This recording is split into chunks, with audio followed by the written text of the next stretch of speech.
John Cena!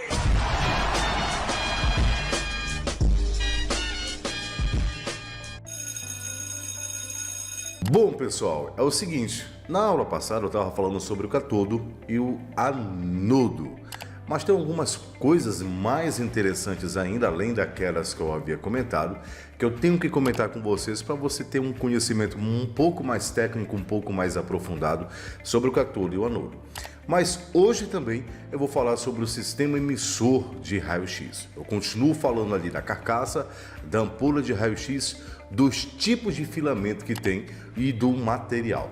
Mas para você que não viu a primeira aula e está curioso para saber como também entender sobre raio-x característico, raio-x de frenamento, você vai bem aqui no playlist do canal ou acesse aqui em cima o nosso card e você vai ter acesso a todo esse conteúdo de forma gratuita para você aproveitar ao máximo os conteúdos aí nesse período tão difícil de pandemia. Então a gente não vai deixar de estudar, de estar buscando conhecimento. A gente vai dar conhecimento para você. Vamos aí passo a passo dentro dessa temática. Só avisando que sobre fundamentos da radiologia, que está puxando um pouco da radiação, da física da radiação e do equipamento, da estrutura em si, essa aqui é a terceira aula. Então tem a primeira, tem a segunda já disponível aqui no canal. E você também pode conhecer sobre a história da radiologia, introdução à radiologia, que também tem um playlist aqui bacana, super legal para você ter contato com esse conteúdo de uma forma didática bem interessante, tá certo? Então, vamos para a aula de hoje.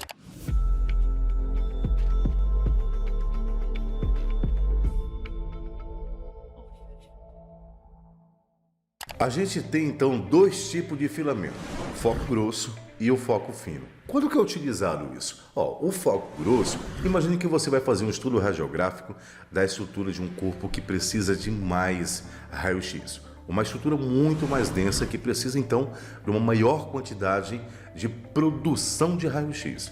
Um exemplo disso, eu vou te colocar a bacia, um estudo radiográfico do abdômen, um estudo radiográfico do crânio.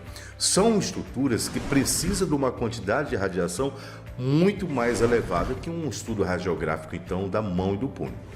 Quando você pega essas estruturas para fazer um exame radiográfico, o ideal é que você utilize o foco grosso, porque o foco grosso ele te dá uma maior quantidade de produção de elétrons e, consequentemente, uma maior produção de raio-x.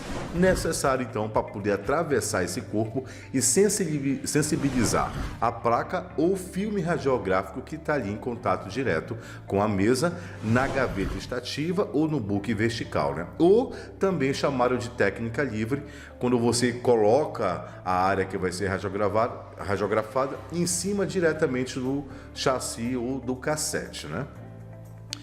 Então, toda vez que você for fazer um estudo radiográfico dessas estruturas, vamos pensar um pouco sobre a anatomia. O corpo humano ele tem dois tipos, é classificado o esqueleto em dois tipos, esqueleto axial e o esqueleto apendicular. Quando eu vou falar em apendicular, eu levo em consideração os meus braços, as minhas pernas, né? Justamente isso. Braço e perna, membros superiores e membros inferiores no seu conjunto por completo. Mas quando eu falo ali da bacia em diante, principalmente o tronco do corpo humano, aqui toda essa parte do corpo humano, a gente vai classificar como esqueleto axial. É assim que é classificado o esqueleto, em duas partes, esqueleto axial, esqueleto apendicular.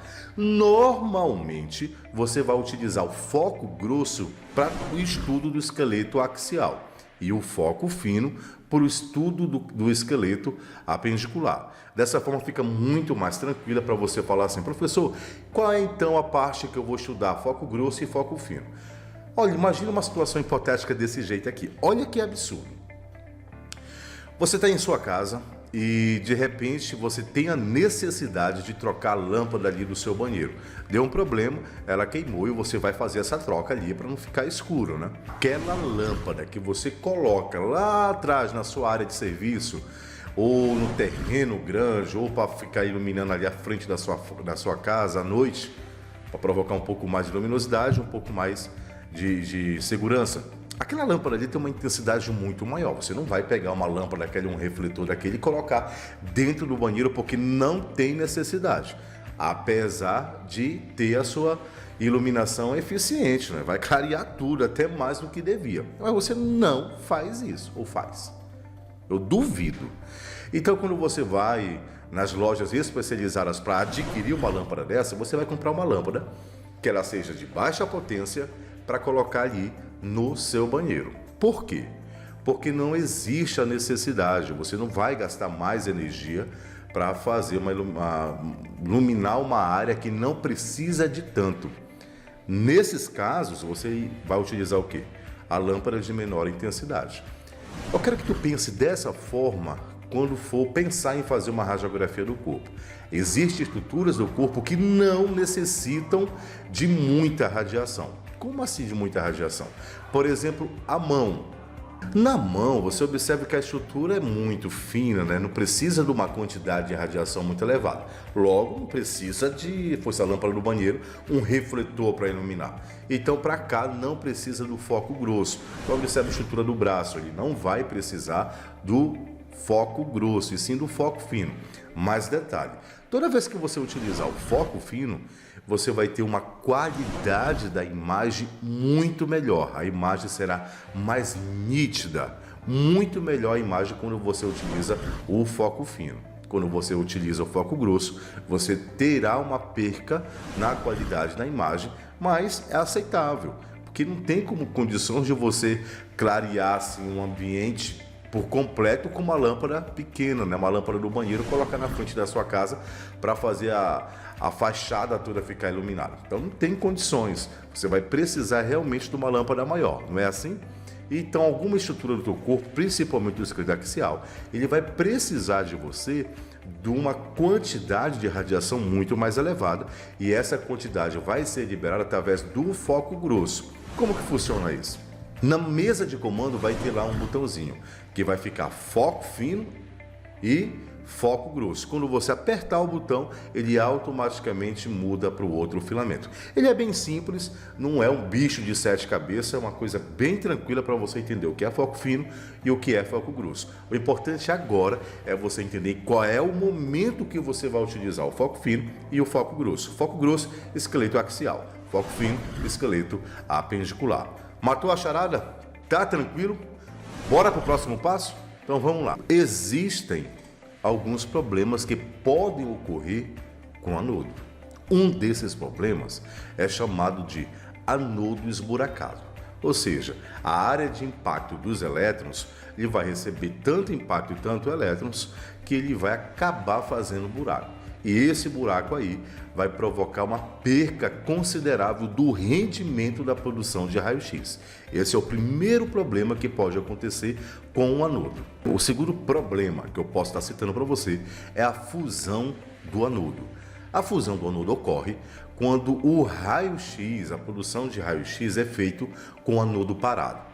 Então, por esse motivo, poderá ocasionar fusão do anodo, ele fica com umas manchas ali de área de impacto, como se fosse um pouco mais queimada.